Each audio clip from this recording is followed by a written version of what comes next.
In today's video, I'm making a sculpture of a plant. To do this, I'm using a real plant to form a mould from which I can then cast the shape in resin. The plant I've chosen is a dwarf aloe cactus because of its shape and the thickness of the leaves. The first thing to do is remove the thorns from the leaves. I would ideally retain these, but the resin is unlikely to flow into such a small space, and if it does, it will make removing the casting from the mould very difficult. After removing the thorns, I cut the base of the plant off camera to make it ready for the mould.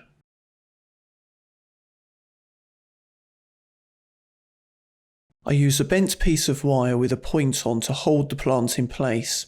I then hot glue this to a piece of board that will form the base of the mould.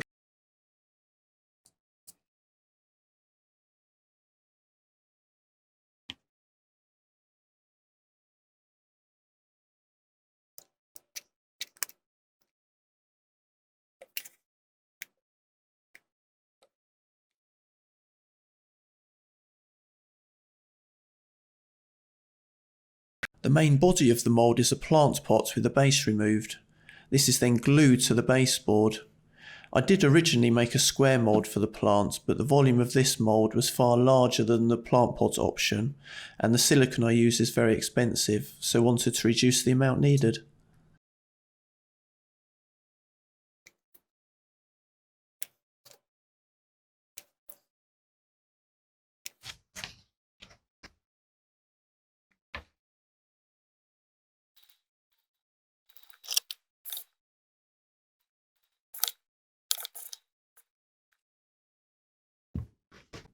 This is the silicone product that I use. It produces great moulds that I can use indefinitely.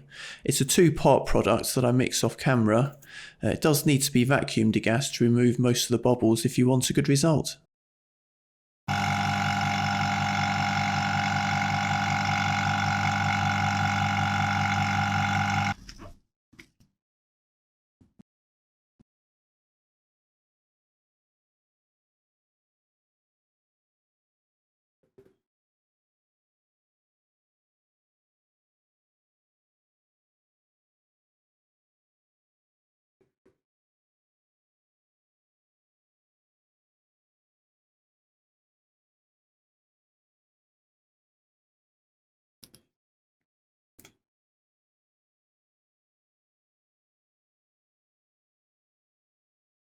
The silicone takes less than 30 minutes to cure, so the mould is ready to dismantle now, but as you'll see, it certainly didn't come apart easily.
This is the part of the process I was most unsure about, which is cutting away the mould to remove the plant. This plant is the most intricate shape I've made a mould for, and there was a possibility that I would have to cut the mould to such an extent that I effectively destroy it in the process. If this happened, then I would have to scrap the project or find a less intricate plant and start again.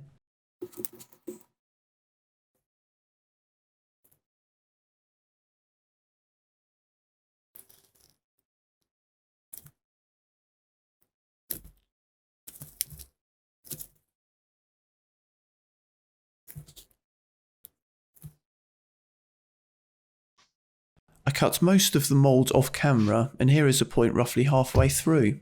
I had to pull the plant apart to remove it from the mould, pulling off the upper leaves to be able to cut the mould below and release the rest of the plant.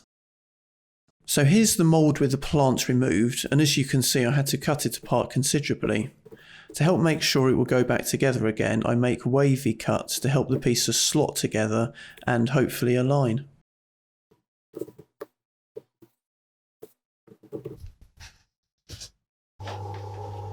Before I use the mould, I need to heat it in the oven to burn off any leftover chemicals during the curing process that can impede the curing of the resin.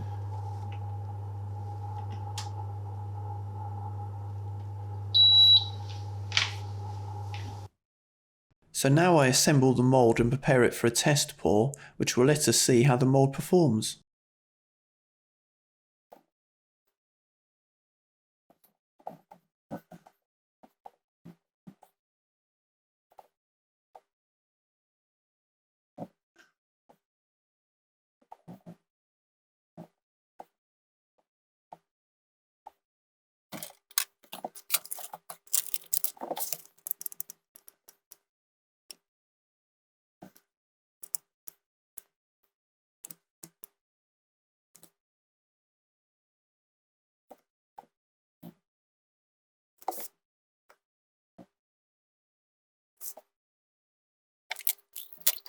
To hold the pieces tight together, I put elastic bands around the outside.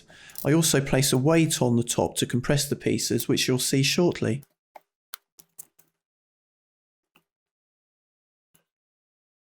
With the mould prepared, I mix up a batch of resin.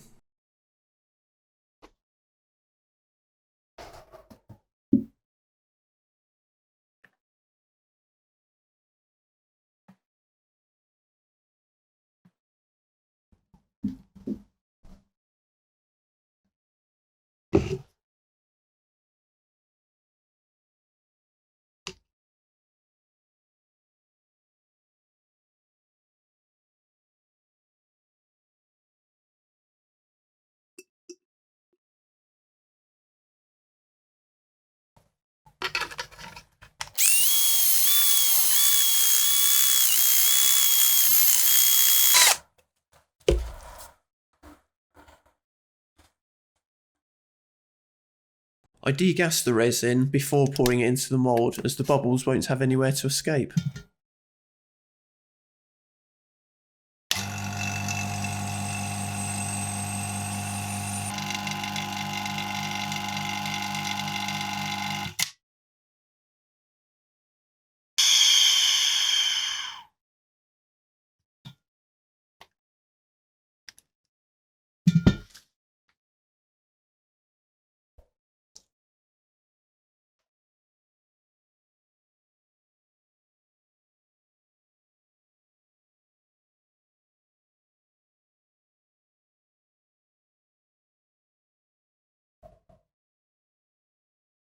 I ended up using a different weight on the top, which provided a more even distribution of pressure.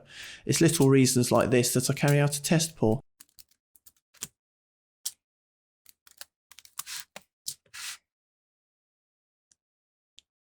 I really have no idea at this point how the casting is going to turn out, or whether it will work at all, so I disassemble the mould carefully with some degree of apprehension.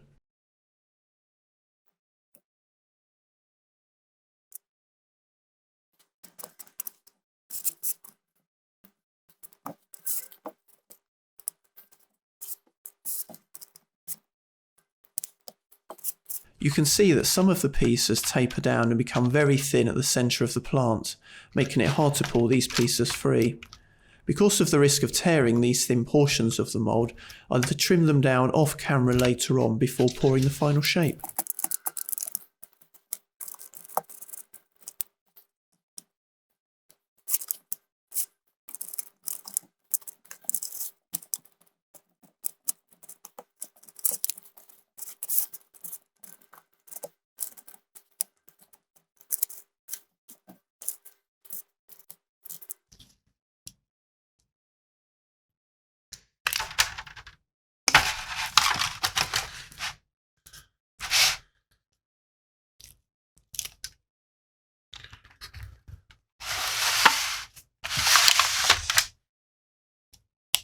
Those bits of resin I'm breaking off are where there has been a slight gap in the mould and resin has seeped. They are easy to remove, and I spend 5 minutes cleaning up the casting with a knife off camera. So the casting has gone really well and turned out as good as I could have hoped. It's a fantastic shape, but rather than looking like a plant, it looks a little more like a large flower. Having successfully completed the test pour, I clean and reassemble the mould and carry out the main pour.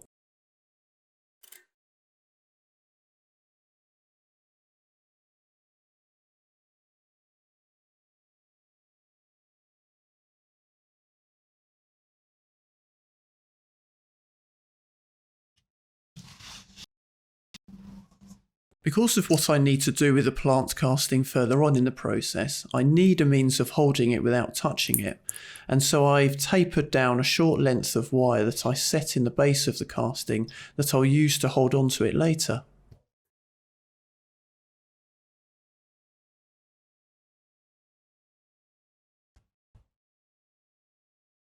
There are a couple of leaks that I notice on the side of the mould, so I'm hoping they won't cause any issues with the casting.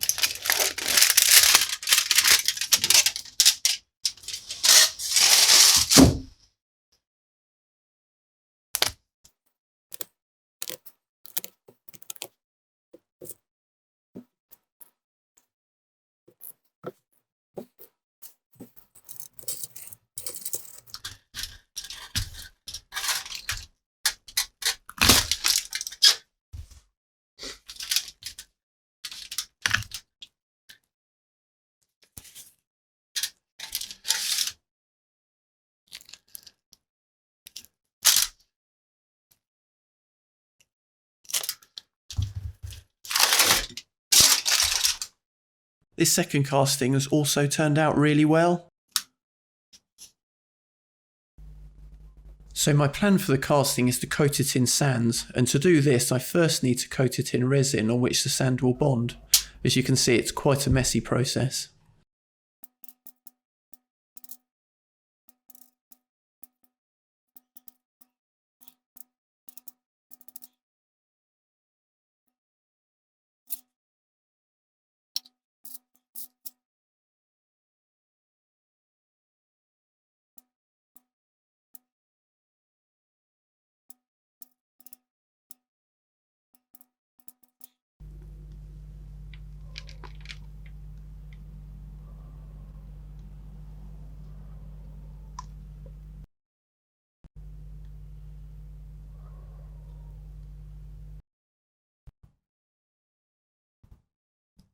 With the casting fully coated, I hang it upside down for a few minutes to allow any excess resin to drip off.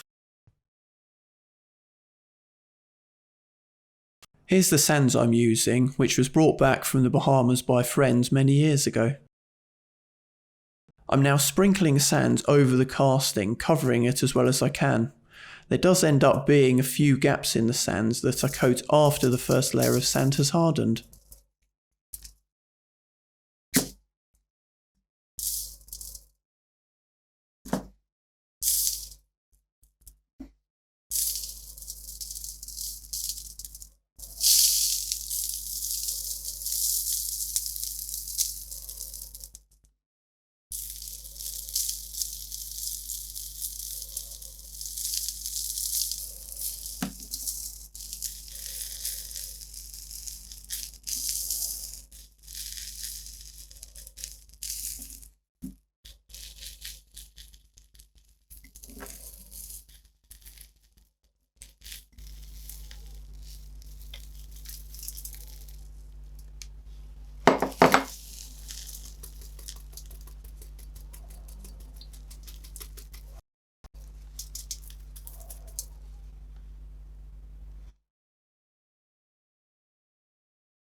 Here I'm touching up a few gaps in the sand as mentioned earlier.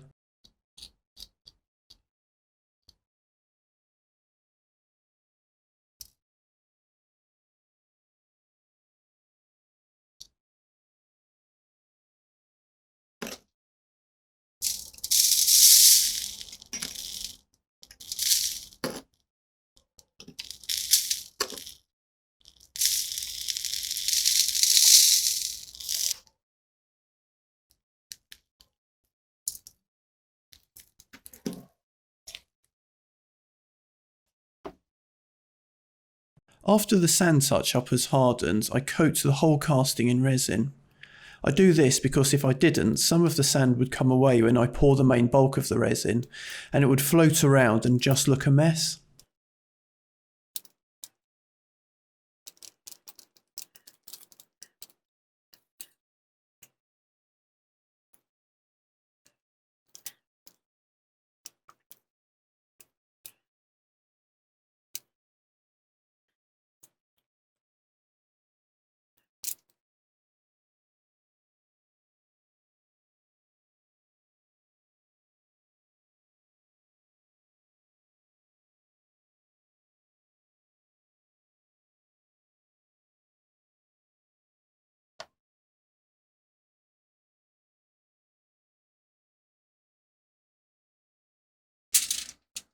So now the plant is complete, it's time to assemble the mould, which is made from pine boards which I wrap the inside face with aluminium foil.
After assembly, I pour resin down all the corners to seal the mould and wait for it to harden.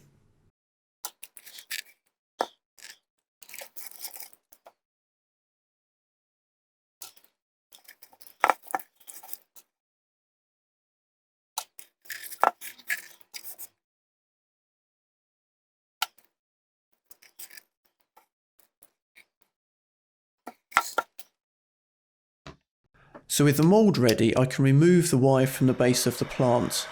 To do this, I heat the wire to soften the resin around it. I do, however, need to be careful not to heat up the plant itself, and so I use a couple of sheets of thick aluminium foil to act as a heat shield.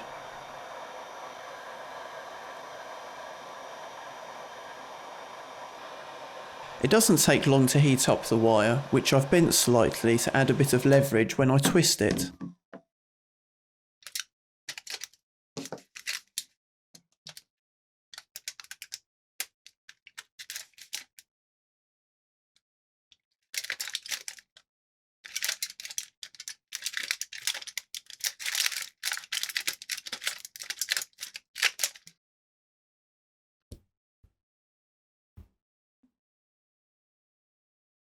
The first pour for the main casting is a 10mm thick base layer onto which the plant will sit.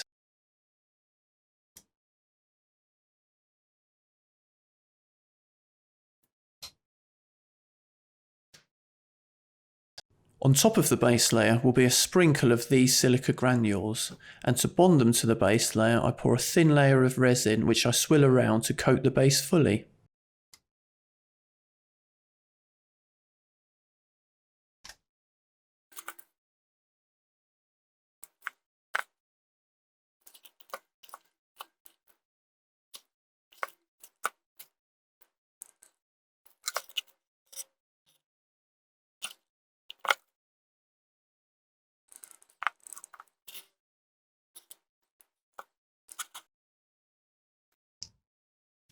I now just sprinkle the silica over the base.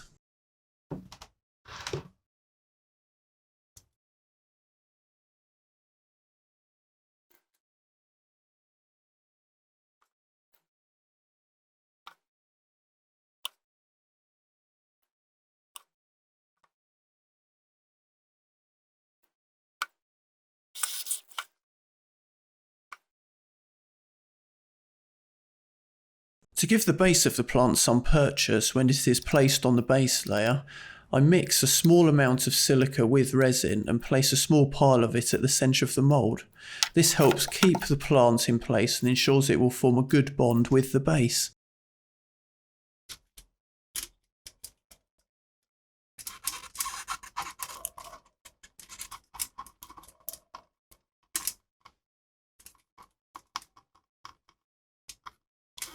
The plants won't stay in place without some help, so I've made a support off camera, which is 3 wires pushed into a silicone tube.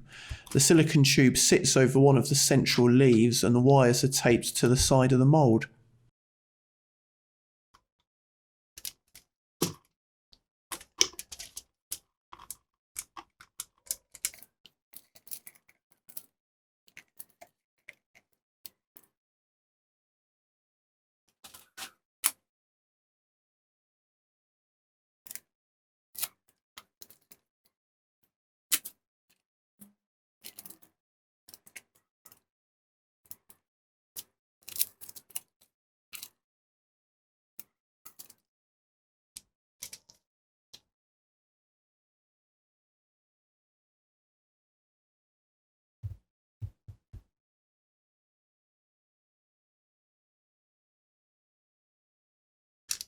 With the resin set, I remove the wireframe support and check the plant is firmly in place.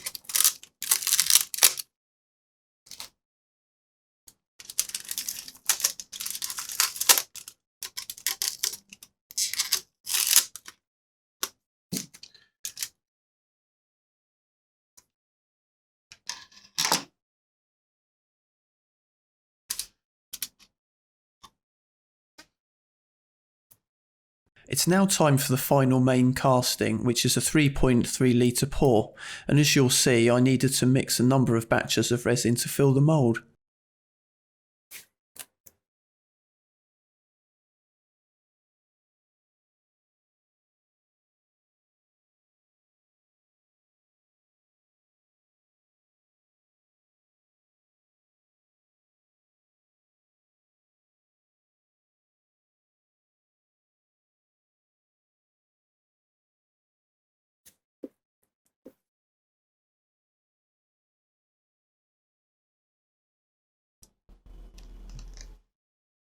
So I'd like to say the final casting went well, but unfortunately there were some issues.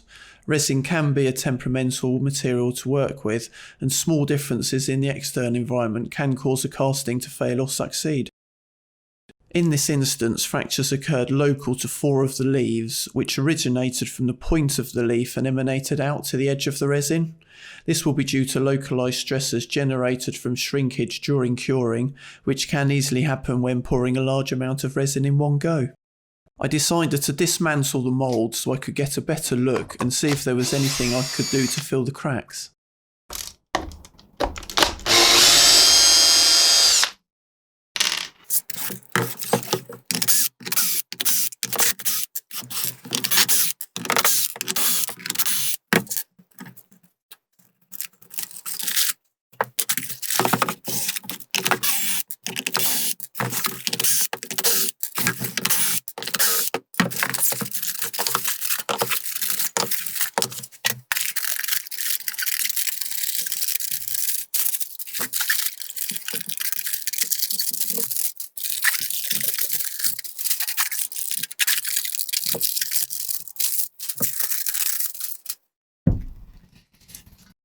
So I tried applying resin to the cracks, but most were so fine that the resin would not flow into them. Also, overnight, as the casting continued to harden, additional fractures occurred within the piece that were very large and actually quite impressive, but it was definitely time to scrap this one and give it another go. So here is the second attempt, which I've made up to the point where the previous one failed, which is just before the final main pour. This time, however, I'm going to do something different. This is a device I've made to hold the mould at an angle, so when I pour a layer it will harden to that angle. My plan is to divide the previous 3 litre pour into 3 separate layers and add crushed glass to the top of each layer. When designing this piece, I was actually very on the fence as to whether to layer the piece as I plan on doing now, or to have one large pour. I ended up going for the single large pour, but despite it failing, I also didn't really like the final result, as it just didn't look as impressive as I'd hoped.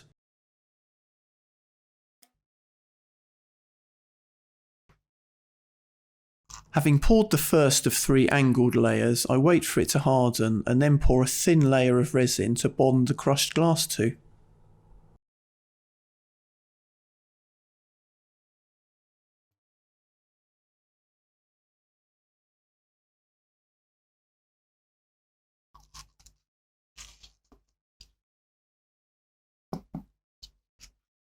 Adding the glass is just a matter of sprinkling it over the surface. I try to concentrate it local to where a leaf is passing through the sloped surface.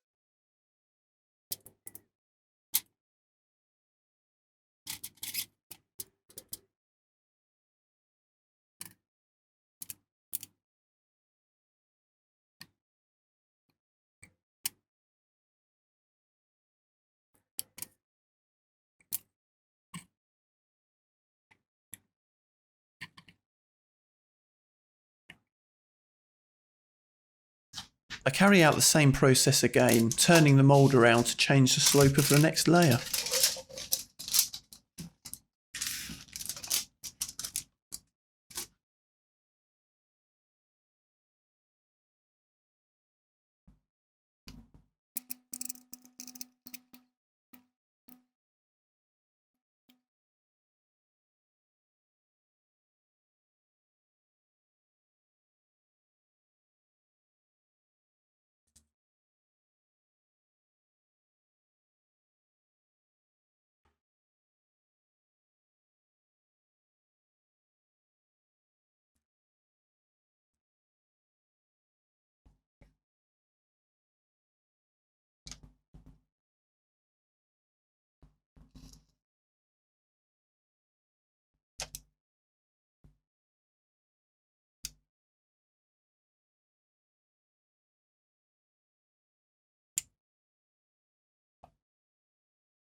Having finished the 2 sloped layers, I take the mould off the support and pour the third and final layer.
This second casting has turned out really well, thankfully. It's now ready for sanding and polishing. I start by using a belt sander, followed by wet and dry paper, going down the grits until the surface is smooth enough to polish.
Well, I hope you liked the final piece. I'd love to hear what you thought of it in the comments. If you enjoyed the video, please like and subscribe, and I'll see you on the next one.